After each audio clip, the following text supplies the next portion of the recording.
ಓಂ ಶಾಂತಿ. ಇಂದಿನ ದಿನಾಂಕ 23/1/2024. ಮಧುರ ಮಕ್ಕಳೇ, ಹೇಗೆ ತಂದೆಯು ಸಿಹಿಯಾದ ಬೆಟ್ಟವಾಗಿದ್ದಾರೆ, ಅದೇ ರೀತಿ ನೀವು ಮಕ್ಕಳು ಸಹ ಸಿಹಿಯಾದ ತಂದೆ ಹಾಗೂ ಆಸ್ತಿಯನ್ನು ನೆನಪು ಮಾಡುತ್ತಾ ಅತಿ ಮಧುರರಾಗಬೇಕಾಗಿದೆ. ಪ್ರಶ್ನೆ: ನೀವೀಗ ಯಾವ ವಿಧಿಯಿಂದ ಸ್ವಯಂವನ್ನು ರಕ್ಷಿಸಿಕೊಂಡು ತಮ್ಮದೆಲ್ಲವನ್ನು ಸುರಕ್ಷಿತ ಮಾಡಿಕೊಳ್ಳುತ್ತೀರಿ? ಉತ್ತರ: ತಾವು ಹೇಳುತ್ತೀರಿ, ಬಾಬಾ, ದೇಹ ಸಹಿತ ಯಾವುದೆಲ್ಲ ಕೆಲಸಕ್ಕೆ ಬಾರದಿರುವುದಿದೆ ನಾವು ನಮ್ಮದೆಲ್ಲವನ್ನು ತಮಗೆ ಕೊಡುತ್ತೇವೆ ಮತ್ತು ನಂತರ ನಿಮ್ಮಿಂದ ಅಲ್ಲಿ ಭವಿಷ್ಯ ಎಲ್ಲವನ್ನು ಪಡೆಯುತ್ತೇವೆ ಅಂದಾಗ ತಾವು ಸುರಕ್ಷಿತವಾಗಿ ಬಿಟ್ಟಿರಿ. ಎಲ್ಲವನ್ನು ತಂದೆಯ ತ್ರಿಜೋರಿಯಲ್ಲಿ ಭಂಡಾರದಲ್ಲಿ ಸುರಕ್ಷಿತ ಮಾಡಿಬಿಡುತ್ತೀರಿ. ಇದು ಶಿವ ತಂದೆಯ ಸುರಕ್ಷಿತವಾದ ಬ್ಯಾಂಕ್ ಆಗಿದೆ. ತಾವು ತಂದೆಯ ರಕ್ಷಣೆಯಲ್ಲಿದ್ದು ಅಮರರಾಗಿರುತ್ತೀರಿ. ತಾವು ಮೃತ್ಯುವಿನ ಮೇಲೂ ಸಹ ವಿಜಯ ಗಳಿಸುತ್ತೀರಿ.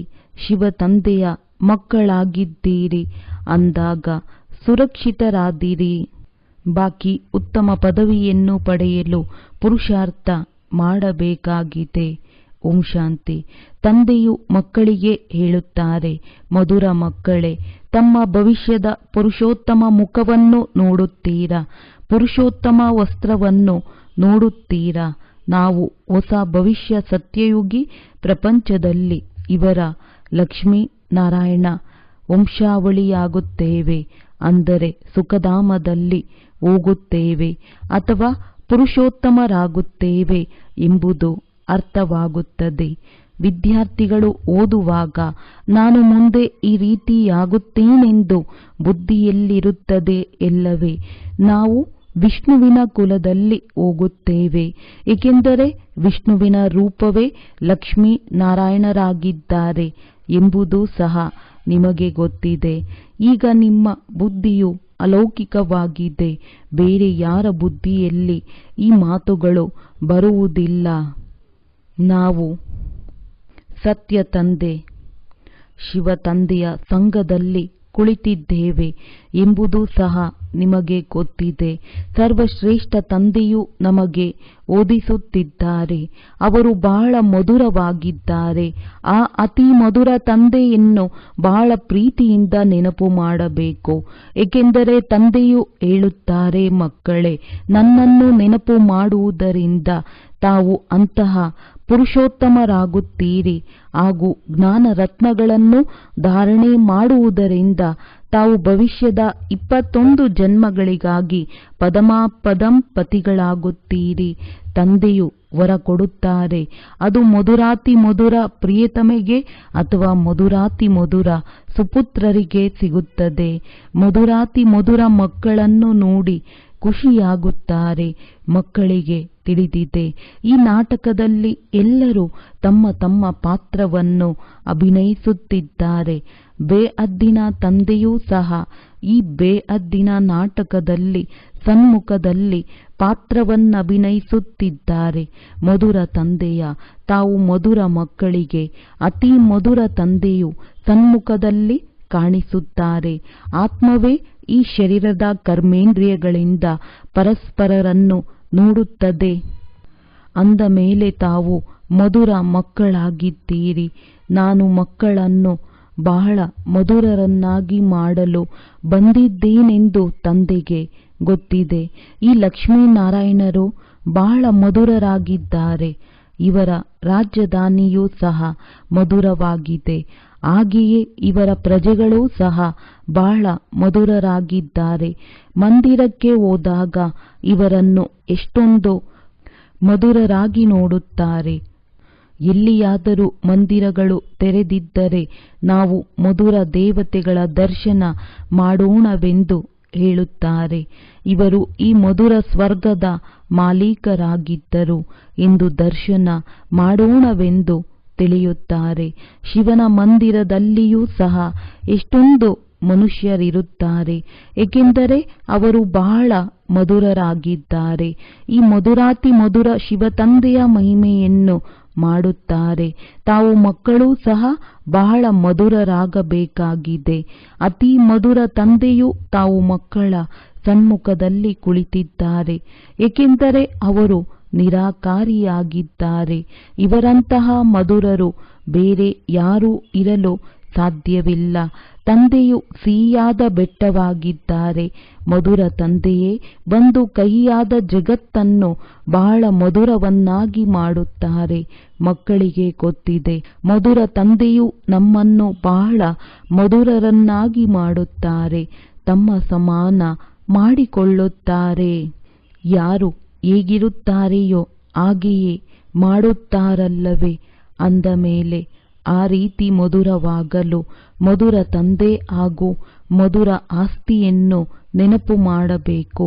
ತಂದೆಯು ಪದೇ ಪದೇ ಮಕ್ಕಳಿಗೆ ಹೇಳುತ್ತಾರೆ, ಮಧುರ ಮಕ್ಕಳೇ, ತಮ್ಮನ್ನು ಅಶರೀರಿ ಎಂದು ತಿಳಿದು ನನ್ನನ್ನು ನೆನಪು ಮಾಡಿದಾಗ ನೆನಪಿನಿಂದಲೇ ನಿಮ್ಮ ಎಲ್ಲ ಕಲಹ ಕ್ಲೇಶಗಳು ಅಳಿಸಿ ಹೋಗುತ್ತವೆಂದು ನಾನು ಪ್ರತಿಜ್ಞೆ ಮಾಡುತ್ತೇನೆ. ತಾವು ಆರೋಗ್ಯವಂತರು, ಐಶ್ವರ್ಯವಂತರು ಆಗುತ್ತೀರಿ. ತಾವು ಬಹಳ ಮಧುರರೂ ಆಗುತ್ತೀರಿ. ಆತ್ಮವು ಮಧುರವಾದರೆ ಶರೀರವು ಅಂತಹದ್ದೇ ಸಿಗುತ್ತದೆ. ಮಕ್ಕಳಿಗೆ ಪ್ರಿಯಾತಿ ಪ್ರಿಯ ತಂದೆಗೆ ನಾವು ಮಕ್ಕಳಾಗಿದ್ದೇವೆ. ನಾವು ತಂದೆಯ ಶ್ರೀಮತದಂತೆ ನಡೆಯಬೇಕೆಂಬ ನಶೆ ಇರಬೇಕು. ಬಹಳ ಮಧುರಾತಿ ಮಧುರ ತಂದೆಯು ನಮ್ಮನ್ನು ಬಹಳ ಮಧುರವನ್ನಾಗಿ ಮಾಡುತ್ತಾರೆ. ಅತಿ ಪ್ರಿಯ ತಂದೆಯು ಹೇಳುತ್ತಾರೆ, ನಿಮ್ಮ ಮುಖದಿಂದ ಸದಾ ರತ್ನಗಳೇ ಹೊರಬರುತ್ತಿರಬೇಕು, ಯಾವುದೇ ಕಠಿಣ ಮಾತುಗಳು ಬರಬಾರದು. ಎಷ್ಟು ಮಧುರರಾಗುತ್ತೀರಿ ಅಷ್ಟು ತಂದೆಯ ಹೆಸರನ್ನು ಪ್ರಸಿದ್ಧ ಮಾಡುತ್ತೀರಿ. ತಾವು ಮಕ್ಕಳು ತಂದೆಯನ್ನು ಅನುಸರಿಸಿದಾಗ ನಿಮ್ಮನ್ನು ಎಲ್ಲರೂ ಅನುಸರಿಸುತ್ತಾರೆ. ತಂದೆಯು ನಿಮ್ಮ ಶಿಕ್ಷಕರು ಆಗಿದ್ದಾರಲ್ಲವೇ? ಅಂದ ಮೇಲೆ ಶಿಕ್ಷಕರು ಖಂಡಿತ ಮಕ್ಕಳಿಗೆ ಶಿಕ್ಷಣ ಕೊಡುತ್ತಾರೆ. ಮಕ್ಕಳೇ, ಪ್ರತಿದಿನ ನೆನಪಿನ ಚಾರ್ಟನ್ನಿಡಬೇಕು. ಹೇಗೆ ವ್ಯಾಪಾರಿಗಳು ರಾತ್ರಿಯಲ್ಲಿ ಲೆಕ್ಕ ಹಾಕುತ್ತಾರಲ್ಲವೇ? ಅಂದಾಗ ತಾವು ವ್ಯಾಪಾರಿಗಳು ತಂದೆಯೊಂದಿಗೆ ಎಷ್ಟು ದೊಡ್ಡ ವ್ಯಾಪಾರ ಮಾಡುತ್ತೀರಿ. ತಂದೆಯನ್ನು ಎಷ್ಟು ನೆನಪು ಮಾಡುತ್ತೀರೋ ಅಷ್ಟು ತಂದೆಯಿಂದ ಅಪಾರ ಸುಖವನ್ನು ಪಡೆಯುತ್ತೀರಿ. ಸತೋಪ್ರಧಾನರಾಗುತ್ತೀರಿ. ಪ್ರತಿನಿತ್ಯ ತಮ್ಮೊಂದಿಗೆ ತಾವು ಪರಿಶೀಲನೆ ಮಾಡಿಕೊಳ್ಳಿ. ಹೇಗೆ ನಾರದನಿಗೆ ಕನ್ನಡಿಯಲ್ಲಿ ನಿನ್ನ ಮುಖವನ್ನು ನೋಡಿಕೋ, ಲಕ್ಷ್ಮಿಯನ್ನು ವರಿಸಲು ಯೋಗ್ಯನಾಗಿದ್ದೇನೆಯೇ ಎಂದು ಹೇಳಲಾಯಿತು. ನೀವು ಸಹ ನಾನು ಆ ರೀತಿಯಾಗಲು ಯೋಗ್ಯನಾಗಿದ್ದೇನೆಯೇ ಎಂದು ನೋಡಿಕೊಳ್ಳಬೇಕು. ಇಲ್ಲವೆಂದರೆ ನಮ್ಮಲ್ಲಿ ಏನೇನು ನಿಶ್ಶಕ್ತತೆಗಳಿವೆ ಎಂದು ತಿಳಿಯುತ್ತದೆ. ಏಕೆಂದರೆ ತಾವು ಮಕ್ಕಳು ಸಂಪೂರ್ಣರಾಗಬೇಕಾಗಿದೆ. ತಂದೆಯು ಬಂದಿರುವುದೇ ನಮ್ಮನ್ನು ಸಂಪನ್ನರನ್ನಾಗಿ ಮಾಡಲು. ಅಂದ ಮೇಲೆ ಪ್ರಾಮಾಣಿಕರಾಗಿ ತಮ್ಮನ್ನು ನೋಡಿಕೊಳ್ಳಬೇಕು. ನಮ್ಮಲ್ಲಿ ಏನೇನು ನಿಶ್ಶಕ್ತತೆ ಇದೆ, ಇದರ ಕಾರಣದಿಂದ ನಾನು ಉತ್ತಮ ಪದವಿಯನ್ನು ಪಡೆಯಲು ಸಾಧ್ಯವಿಲ್ಲವೆಂದು ಗೊತ್ತಾಗುತ್ತದೆ. ಈ ಭೂತಗಳನ್ನು ಓಡಿಸುವ ಯುಕ್ತಿಯನ್ನು ತಂದೆಯೇ ಹೇಳುತ್ತಿರುತ್ತಾರೆ. ತಂದೆಯು ಕುಳಿತು ಎಲ್ಲ ಆತ್ಮರನ್ನು ನೋಡುತ್ತಿರುತ್ತಾರೆ. ಯಾರದ್ದಾದರೂ ನಿಶ್ಶಕ್ತತೆಯನ್ನು ನೋಡಿದರೆ ಆಗ ಅವರಿಗೆ ಇವರ ವಿಘ್ನಗಳೆಲ್ಲವೂ ಹೋಗಬೇಕೆಂದು ಕರೆಂಟ್ ಕೊಡುತ್ತೇವೆ. ತಂದೆಗೆ ಎಷ್ಟು ಸಹಯೋಗ ಕೊಟ್ಟು ತಂದೆಯ ಮಹಿಮೆಯನ್ನು ಮಾಡುತ್ತಿರುತ್ತೀರಿ, ಆಗ ಈ ಭೂತಗಳು ಓಡುತ್ತಿರುತ್ತವೆ ಹಾಗೂ ನಿಮಗೆ ಬಹಳ ಖುಷಿಯಾಗುತ್ತದೆ. ತಮ್ಮನ್ನು ಪೂರ್ಣ ಪರಿಶೀಲನೆ ಮಾಡಿಕೊಳ್ಳಬೇಕು. ಇಡೀ ದಿನದಲ್ಲಿ ಮನಸ ವಾಚ ಕರ್ಮಣ ಯಾರಿಗೂ ದುಃಖ ಕೊಟ್ಟಿಲ್ಲವೇ? ಸಾಕ್ಷಿಯಾಗಿ ತಮ್ಮ ನಡವಳಿಕೆಯನ್ನು ನೋಡಿಕೊಳ್ಳಬೇಕು. ಬೇರೆಯವರ ನಡವಳಿಕೆಯನ್ನು ನೋಡಬಹುದು, ಮೊದಲು ತಮ್ಮನ್ನು ನೋಡಿಕೊಳ್ಳಬೇಕಾಗಿದೆ. ಕೇವಲ ಬೇರೆಯವರು ಅದನ್ನು ನೋಡುವುದರಿಂದ ತಮ್ಮದನ್ನು ಮರೆತು ಹೋಗುತ್ತೀರಿ. ಪ್ರತಿಯೊಬ್ಬರೂ ತಮ್ಮ ಸರ್ವೀಸ್ ಮಾಡಿಕೊಳ್ಳಬೇಕು. ಅನ್ಯರ ಸರ್ವೀಸ್ ಮಾಡುವುದೆಂದರೆ ತಮ್ಮ ಸರ್ವೀಸ್ ಮಾಡಿಕೊಳ್ಳುವುದಾಗಿದೆ. ತಾವು ಶಿವತಂದೆಯ ಸರ್ವೀಸ್ ಮಾಡುವುದಿಲ್ಲ. ಆದರೆ ಶಿವತಂದೆಯಂತೂ ತಮ್ಮ ಸೇವೆ ಮಾಡಬೇಕೆಂದೇ ಬಂದಿದ್ದಾರೆ. ತಾವು ಬ್ರಾಹ್ಮಣ ಮಕ್ಕಳು ಬಹಳ ಬಹಳ ಅಮೂಲ್ಯವಾಗಿದ್ದೀರಿ. ತಾವು ಶಿವತಂದೆಯ ಬ್ಯಾಂಕ್ನಲ್ಲಿ ತಿಜೋರಿಯಲ್ಲಿ ಕುಳಿತಿದ್ದೀರಿ. ತಾವು ತಂದೆಯ ರಕ್ಷಣೆಯಲ್ಲಿದ್ದು ಅಮರರಾಗುತ್ತೀರಿ. ತಾವು ಮೃತ್ಯುವಿನ ಮೇಲೆ ಜಯ ಗಳಿಸುತ್ತಿದ್ದೀರಿ. ಶಿವತಂದೆಯ ಮಕ್ಕಳಾಗಿದ್ದೀರೆಂದರೆ ಸುರಕ್ಷಿತರಾದಿರಿ. ಬಾಕಿ ಉತ್ತಮ ಪದವಿಯನ್ನು ಪಡೆಯಲು ಪುರುಷಾರ್ಥ ಮಾಡಬೇಕಾಗಿದೆ. ಪ್ರಪಂಚದಲ್ಲಿ ಮನುಷ್ಯರ ಬಳಿ ಎಷ್ಟೇ ಹಣ ಐಶ್ವರ್ಯವಿದ್ದರೂ ಸಹ ಅದು ಸಮಾಪ್ತಿಯಾಗಿ ಬಿಡುವುದು. ಏನೂ ಇರುವುದಿಲ್ಲ. ತಾವು ಮಕ್ಕಳ ಬಳಿ ಈಗ ಏನೂ ಇಲ್ಲ. ಈ ದೇಹವೂ ಸಹ ಇಲ್ಲ. ಇದನ್ನು ಸಹ ತಂದೆಗೆ ಕೊಟ್ಟಿಬಿಡಿ. ಯಾರ ಬಳಿ ಏನೂ ಇಲ್ಲವೋ ಅವರ ಬಳಿಯೇ ಎಲ್ಲವೂ ಇದೆ ಎಂದರ್ಥ. ತಾವು ಬೇಅದ್ದಿನ ತಂದೆಯಿಂದ ಭವಿಷ್ಯ ಹೊಸ ಪ್ರಪಂಚಕ್ಕಾಗಿ ವ್ಯಾಪಾರ ಮಾಡಿದ್ದೀರಿ.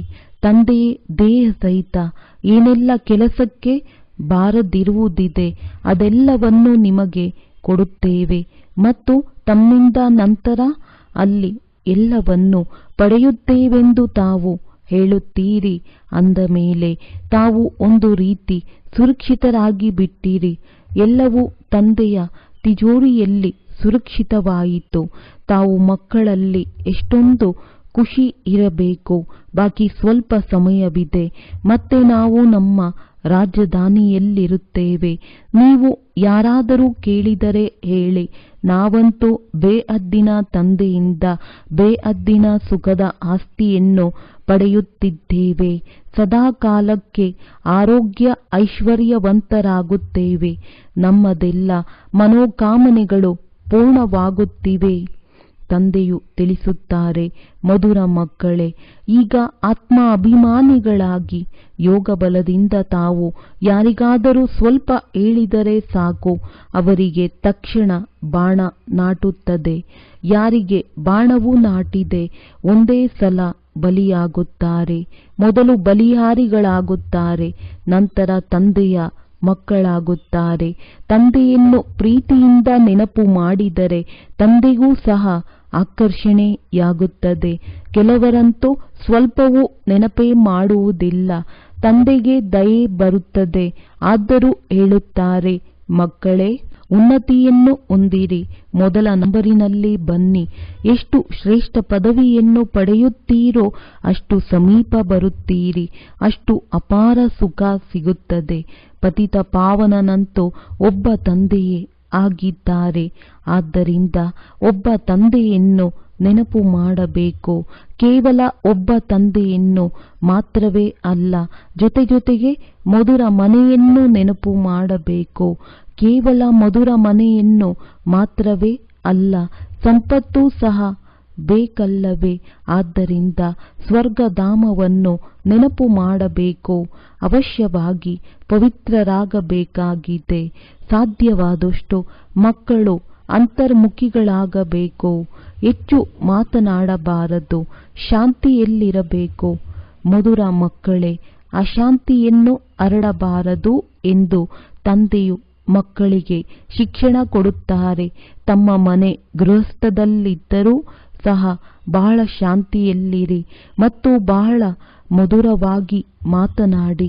ಅಂತರ್ಮುಖಿಯಾಗಿರಿ. ಯಾರಿಗೂ ದುಃಖವನ್ನು ಕೊಡಬಾರದು. ಕೋಪ ಮಾಡಿಕೊಳ್ಳಬಾರದು.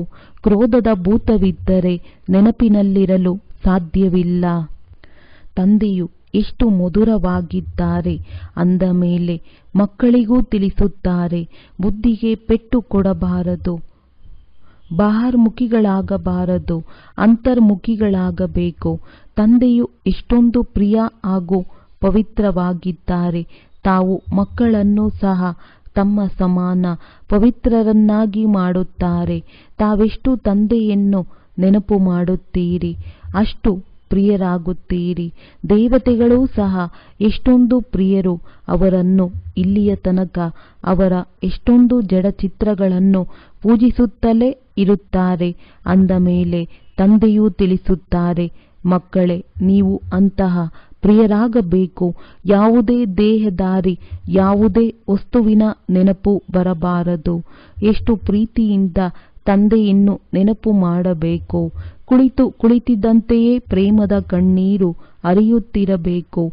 ಬಾಬಾ, ಓ ಮಧುರ ಬಾಬಾ, ತಮ್ಮಿಂದ ನಮಗೆ ಎಲ್ಲವೂ ಪ್ರಾಪ್ತಿಯಾಗಿದೆ. ಬಾಬಾ, ತಾವು ನಮ್ಮನ್ನು ಎಷ್ಟೊಂದು ಪ್ರಿಯರನ್ನಾಗಿ ಮಾಡುತ್ತೀರಿ. ಆತ್ಮವು ಪ್ರಿಯವಾಗುತ್ತದೆ ಎಲ್ಲವೇ? ಹೇಗೆ ತಂದೆಯು ಅತಿ ಪ್ರಿಯ ಪವಿತ್ರರಾಗಿದ್ದಾರೆಯೋ ಹಾಗೆಯೇ ಪವಿತ್ರರಾಗಬೇಕಾಗಿದೆ. ಬಹಳ ಪ್ರೀತಿಯಿಂದ ತಂದೆಯನ್ನು ನೆನಪು ಮಾಡಬೇಕು. ಬಾಬಾ, ನಿಮ್ಮ ವಿನಃ ನಮ್ಮ ಮುಂದೆ ಯಾರೂ ಬರಬಾರದು. ತಂದೆಯ ಹಾಗೆ ಪ್ರಿಯರು ಬೇರೆ ಯಾರೂ ಇಲ್ಲ. ಪ್ರತಿಯೊಬ್ಬರೂ ಆ ಒಬ್ಬ ಪ್ರಿಯತಮನ ಪ್ರಿಯತಮೆಯರಾಗುತ್ತಾರೆ. ಅಂದಾಗ ಈ ಪ್ರಿಯತಮನನ್ನು ಬಹಳ ನೆನಪು ಮಾಡಬೇಕು. ತಂದೆಯು ತಿಳಿಸುತ್ತಾರೆ, ಆ ಶಾರೀರಿಕ ಪ್ರಿಯತಮ ಪ್ರಿಯತಮೆಯರು ಒಟ್ಟಿಗೆ ಏನೂ ಇರುವುದಿಲ್ಲ. ಒಂದು ಬಾರಿ ನೋಡಿದರೆ ಸಾಕು. ಅಂದ ಮೇಲೆ ತಂದೆಯು ತಿಳಿಸುತ್ತಾರೆ, ಮಧುರ ಮಕ್ಕಳೇ, ನನ್ನೊಬ್ಬನನ್ನೇ ನೆನಪು ಮಾಡಿದರೆ ದೋಣಿಯು ಪಾರಾಗುತ್ತದೆ. ಯಾವ ಮಧುರ ತಂದೆಯ ಮೂಲಕ ನಾವು ವಜ್ರ ಸಮಾನರಾಗುತ್ತಿದ್ದೇವೆ, ಅಂತಹ ತಂದೆಯೊಂದಿಗೆ ನಮ್ಮದು ಎಷ್ಟು ಪ್ರೀತಿ ಇದೆ. ಬಹಳ ಪ್ರೀತಿಯಿಂದ ತಂದೆಯನ್ನು ನೆನಪು ಮಾಡಿ ಒಳಗೆ ಒಂದೇ ಸಲ ರೋಮಾಂಚನವಾಗಬೇಕು. ಯಾವುದೆಲ್ಲ ಕಲೆಗಳಿವೆಯೋ ಅದನ್ನು ತೆಗೆದು ಪವಿತ್ರ ವಜ್ರವಾಗಬೇಕು. ಒಂದು ವೇಳೆ ಸ್ವಲ್ಪ ಕೊರತೆ ಇದ್ದರೂ ಸಹ ಬೆಲೆಯು ಕಡಿಮೆಯಾಗುತ್ತದೆ. ತಮ್ಮನ್ನು ಬಹಳ ಅಮೂಲ್ಯವಾದ ವಜ್ರವನ್ನಾಗಿ ಮಾಡಿಕೊಳ್ಳಬೇಕು. ತಂದೆಯ ನೆನಪು ಸತಾಯಿಸಬೇಕು, ಮರೆಯಬಾರದು. ಬದಲಿಗೆ ಇನ್ನೂ ನೆನಪು ಸತಾಯಿಸಬೇಕು. ಬಾಬಾ ಬಾಬಾ ಎನ್ನುತ್ತಾ ಸಂಪೂರ್ಣ ಶೀತಲರಾಗಬೇಕು. ತಂದೆಯಿಂದ ಎಷ್ಟು ದೊಡ್ಡ ಆಸ್ತಿಯೂ ಸಿಗುತ್ತದೆಯಲ್ಲವೇ? ಈಗ ತಾವು ಮಕ್ಕಳು ತಮ್ಮ ದೈವಿ ರಾಜಧಾನಿಯನ್ನು ಸ್ಥಾಪನೆ ಮಾಡುತ್ತಿದ್ದೀರಿ. ಎಲ್ಲರೂ ಪುರುಷಾರ್ಥ ಮಾಡುತ್ತಾರೆ. ಯಾರು ಹೆಚ್ಚು ಪುರುಷಾರ್ಥ ಮಾಡುತ್ತಾರೆಯೋ ಅವರು ಹೆಚ್ಚು ಬಹುಮಾನವನ್ನು ಪಡೆಯುತ್ತಾರೆ. ಇದಂತೂ ಕಾಯಿದೆಯಾಗಿದೆ, ಸ್ಥಾಪನೆಯಾಗುತ್ತಿದೆ. ಇದಕ್ಕೆ ದೈವಿ ರಾಜಧಾನಿ ಎಂದಾದರೂ ಹೇಳಿ, ಅಥವಾ ಹೂದೋಟವೆಂದಾದರೂ ಹೇಳಿ. ಹೂದೋಟದಲ್ಲಿ ನಂಬರ್ ವಾರ್ ಹೂಗಳಿರುತ್ತವೆ. ಕೆಲವಂತೂ ಬಹಳ ಚೆನ್ನಾಗಿ ಫಲ ಕೊಡುತ್ತವೆ, ಕೆಲವು ಕಡಿಮೆ. ಇಲ್ಲಿಯೂ ಸಹ ಅದೇ ರೀತಿಯಾಗಿ ಇದೆ. ಕಲ್ಪದ ಮೊದಲಿನಂತೆ ಮಧುರರಾಗುತ್ತಿದ್ದಾರೆ, ಸುಗಂಧಭರಿತರೂ ಸಹ ಆಗುತ್ತಿದ್ದಾರೆ. ನಂಬರ್ ವಾರ್ ಪುರುಷಾರ್ಥದನುಸಾರ ಸ್ವರ್ಗದ ಮಾಲೀಕರಾಗುತ್ತಿದ್ದೇವೆಂದು ಮಕ್ಕಳಿಗೆ ನಿಶ್ಚಯವಿದೆ. ಸ್ವರ್ಗದ ಮಾಲೀಕರಾಗುವುದರಲ್ಲಿ ಮಕ್ಕಳಿಗೆ ಬಹಳ ಖುಷಿ ಇದೆ. ಅಂದಾಗ ತಂದೆಯು ಸ್ವರ್ಗದ ಮಾಲೀಕರಾಗುವುದರಲ್ಲಿ ಮಕ್ಕಳಿಗೆ ಬಹಳ ಖುಷಿ ಇದೆ ಅಂದಾಗ ತಂದೆಯು ಕುಳಿತು ಮಕ್ಕಳನ್ನು ನೋಡುತ್ತಾರೆ. ಮನೆಯ ಮೇಲೆ ಯಜಮಾನನ ದೃಷ್ಟಿ ಇರುತ್ತದೆಯಲ್ಲವೇ? ಯಾರಲ್ಲಿ ಯಾವ ಯಾವ ಗುಣವಿದೆ, ಯಾವ ಯಾವ ಅವಗುಣವಿದೆ ಎಂದು ನೋಡುತ್ತಾರೆ. ಮಕ್ಕಳು ಸಹ ತಿಳಿದುಕೊಂಡಿದ್ದಾರೆ. ಆದ್ದರಿಂದ ತಂದೆಯು ಹೇಳುತ್ತಾರೆ, ತಮ್ಮ ಬಲಹೀನತೆಗಳನ್ನು ತಾವೇ ಬರೆದುಕೊಂಡು ಬನ್ನಿ. ಸಂಪೂರ್ಣರಂತೂ ಯಾರೂ ಸಹ ಆಗಿಲ್ಲ. ಆಗಲೇಬೇಕು. ಕಲ್ಪಕಲ್ಪದಲ್ಲಿಯೂ ಆಗಿದ್ದೀರಿ. ತಂದೆಯು ತಿಳಿಸುತ್ತಾರೆ, ದೇಹಾಭಿಮಾನದ ಬಲಹೀನತೆಯು ಮುಖ್ಯವಾಗಿದೆ.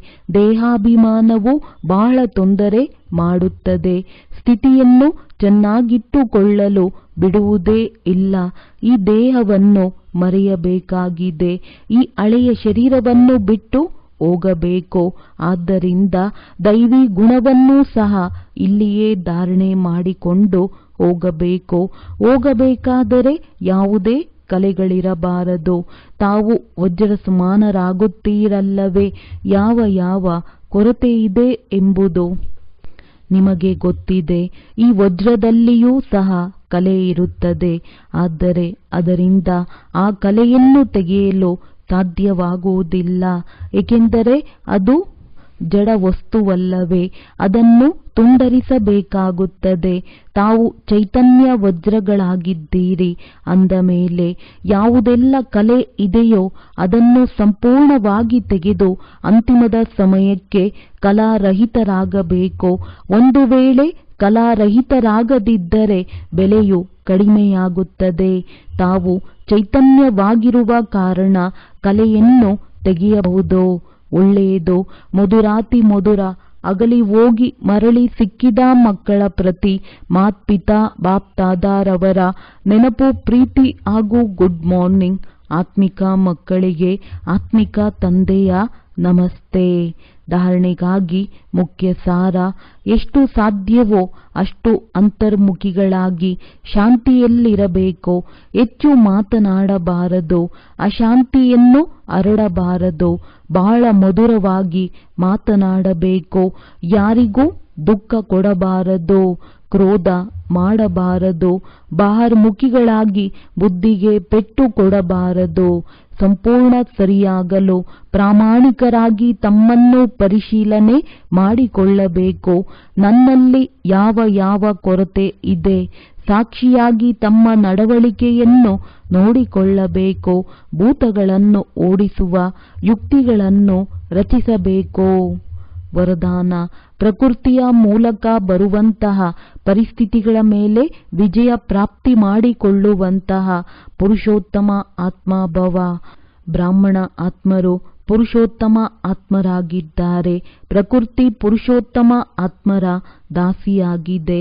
ಪುರುಷೋತ್ತಮ ಆತ್ಮಗಳನ್ನು ಪ್ರಕೃತಿ ಪ್ರಭಾವಿತ ಮಾಡಲು ಸಾಧ್ಯವಿಲ್ಲ. ಆದ್ದರಿಂದ ಪ್ರಕೃತಿಯ ಹಲ್ಚಲ್ ತನ್ನ ಕಡೆ ಆಕರ್ಷಿತ ಮಾಡುತ್ತಿಲ್ಲ ತಾನೆ ಎಂದು ಚೆಕ್ ಮಾಡಿಕೊಳ್ಳಿ. ಪ್ರಕೃತಿ ಸಾಧನಗಳ ಮತ್ತು ಪರಿಹಾರಗಳ ರೂಪದಲ್ಲಿ ಪ್ರಭಾವಿತ ಮಾಡುತ್ತಿಲ್ಲ ತಾನೆ. ಯೋಗಿ ಅಥವಾ ಪ್ರಯೋಗಿ ಆತ್ಮರ ಸಾಧನೆಯ ಮುಂದೆ ಸಾಧನಗಳು ಸ್ವತಃವಾಗಿ ಬರುವುದು. ಸಾಧನೆಗೆ ಆಧಾರವಲ್ಲ, ಆದರೆ ಸಾಧನೆ ಸಾಧನಗಳನ್ನು ಆಧಾರವನ್ನಾಗಿ ಮಾಡಿಕೊಂಡು ಬಿಡುವುದು. ಸ್ಲೋಗನ್: ಜ್ಞಾನದ ಅರ್ಥವಾಗಿದೆ ಅನುಭವ ಮಾಡುವುದು ಮತ್ತು ಬೇರೆಯವರನ್ನು ಅನುಭವಿಗಳನ್ನಾಗಿ ಮಾಡುವುದು. ಅವ್ಯಕ್ತ ಸೈಲೆನ್ಸ್ನ ಮೂಲಕ ಡಬಲ್ ಲೈಟ್ ಫರಿಷ್ಠಾ ಸ್ಥಿತಿಯ ಅನುಭವ ಮಾಡಿ. ಸದಾ ತಮ್ಮ ಡಬಲ್ ಲೈಟ್ ತಿಳಿದುಕೊಂಡು ಸೇವೆ ಮಾಡುತ್ತಿರುತ್ತೀರಿ. ಎಷ್ಟು ಸೇವೆಯಲ್ಲಿ ಹಗುರತನವಿರುತ್ತದೆ ಅಷ್ಟು ಸಹಜವಾಗಿ ಆರಿಸುವಿರಿ. ಡಬಲ್ ಲೈಟ್ ಆಗಿ ಸೇವೆ ಮಾಡುವುದು, ನೆನಪಿನಲ್ಲಿದ್ದು ಸೇವೆ ಮಾಡುವುದು, ಇದೇ ಸಫಲತೆಗೆ ಆಧಾರವಾಗಿದೆ. ಎಷ್ಟೇ ಶಬ್ದ ಮತ್ತು ಎಷ್ಟೇ ತಮೋಗುಣಿ ವಾತಾವರಣವಿರಲಿ, ಆದರೆ ಶಾಂತಿಯ ಶಕ್ತಿಯಿಂದ ವ್ಯರ್ಥ ಸಮಾಪ್ತಿ ಆಗುವ ಕಾರಣ ಶ್ರೇಷ್ಠ ಸ್ಥಿತಿ ಇರುವುದರಿಂದ ಸದಾ ಆರಾಮದ ಅನುಭವ ಮಾಡಬಹುದು. ಒಳ್ಳೆಯದು. ಓಂ ಶಾಂತಿ.